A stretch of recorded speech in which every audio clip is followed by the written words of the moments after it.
this bite. I guarantee you that this is going to get some pickup today because you have Jeffrey Sachs, who's been seen as one of the preeminent liberal economists across the globe. He has, he's gone everywhere and has a tremendous amount of respect from a lot of people on the left. I want you to listen to what Jeffrey Sachs had to say earlier this morning about the problems for the Clintons and their global foundation.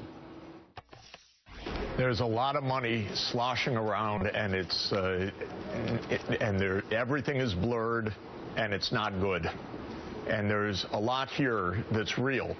Whether it's quid pro quos or not, who knows? But the amount of schmoozing involved and cross lines, and one person putting money in a foundation, and then Clinton getting unbelievable amounts for his speeches, and then contracts going one way or another, it's not good.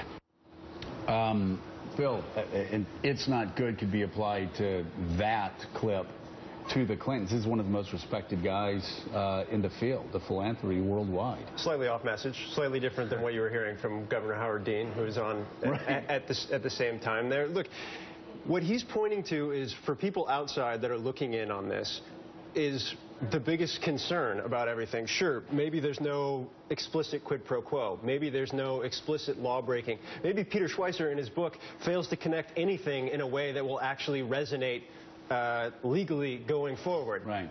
It's the appearance issues. And I think you saw it in the trust numbers dropping. And again, not in a way that's ever going to cost her the Democratic nomination, right. Not in a way maybe that even impacts in a great way the general election. Right. But there is, you hate to say the word, but there's an optics problem here. And Amy, and not just an optics problem, but the optics problem is massive. But when you have somebody like Jeffrey Sachs, who's been involved in one international relief effort after another, saying that the Clintons actually got in the way of getting relief to people who needed it the most, that becomes more than a political problem. Right. I mean, that's pretty damning, and it's something that Hillary Clinton, I'm sure, will be asked, and she will have to answer.